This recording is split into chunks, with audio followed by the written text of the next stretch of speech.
নমস্কার বন্ধুরা, life in মোমেন্টসের একটি নতুন ভিডিওতে আপনাদের সবাইকে স্বাগত জানাই। কেমন আছেন সবাই? আশা করছি সবাই খুব ভালো আছেন। আজকের ভিডিওটা একদম অন্যরকম হতে চলেছে। আজ আপনাদের সাথে শেয়ার করব পাঁশকুড়ার বিখ্যাত আলুর চপের রেসিপি। বাইরে ক্রিস্পি, ভেতরে নরম ও মশলাদার। পাঁশকুড়া বললেই সবার মাথায় প্রথমে যে জিনিসটা আসে সেটা হলো এখানকার বিখ্যাত আলুর চপ।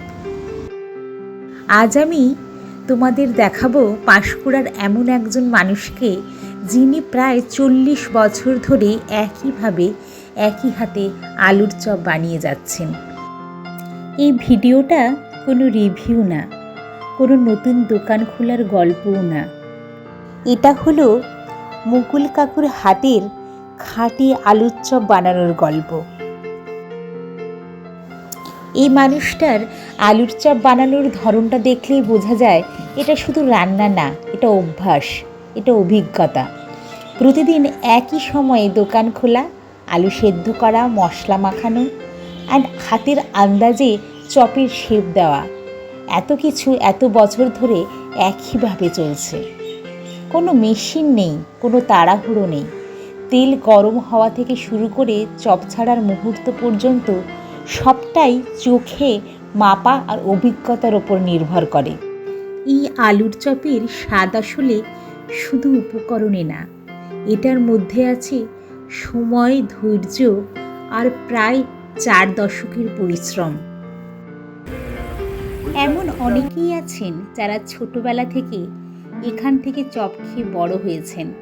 স্কুল ফেরত, অফিস ফেরত বা হঠাৎ বিকেলের খিদে, এই দোকানটা পাঁশকুড়ার অনেক মানুষের জীবনের একটা অংশ। আমি চেষ্টা করছি এই পাঁশকুড়ার আলুর চপের স্বাদের রহস্যটা যতটা ওনার কাছ থেকে জানতে পেরেছি আপনাদের সাথে শেয়ার করার। আলুর চপের মেইন যা উপকরণ, আলু আর বেসন, এই দুটোই প্রধানত উপকরণ। সেই আলুটা ওনারা কী কী উপকরণ দিয়ে মাখেন, ওনারা কী ডালের বেসন ব্যবহার করেন, যেটার জন্য স্বাদটা অন্যান্য জায়গার চপের থেকে একদম আলাদা হয়। চপের জন্য প্রথমে তো আলুটা সেদ্ধ করে নিতে হবে।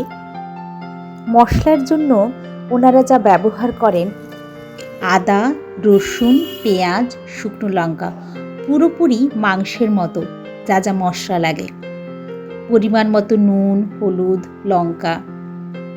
আর শেষে যেটা উনি আমাকে বলেছিলেন একটা সিক্রেট মশলা, সেটা হলো মিট মশলা। এই মিট মশলায় আলুর স্বাদটা আরও বেড়ে যায়। এই সমস্ত উপকরণ দিয়ে আলুটাকে খুব ভালো করে মেখে নিতে হবে, এটাই প্রথম স্টেপ। এরপর ওই আলু থেকে ছোট ছোট বলের আকারে গড়ে একটা প্লাস্টিকের মধ্যে রেখে চ্যাপটা করে নিতে হবে। সেটা হয়তো এই ভিডিওতে আপনারা খুব ভালো করে দেখেছেন। তারপর একটাই কাজ, বেসনে ডুবিয়ে সেটা ভাজা, একদম গরম ফুটন্ত তেলে। আলুটা তো বেসনে ডুবিয়ে ভাজলেন, কিন্তু বেসনটা আসলে কিসের?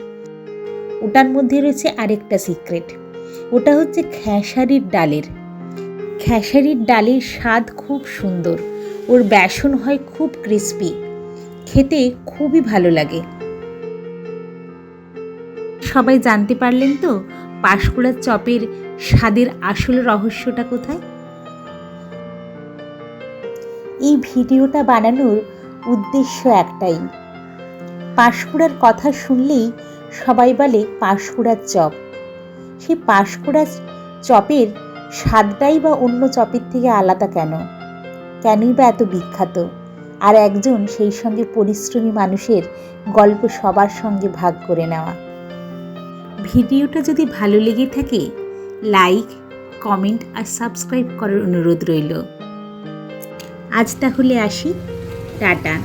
আবার দেখা হবে নতুন একটা ভিডিওতে।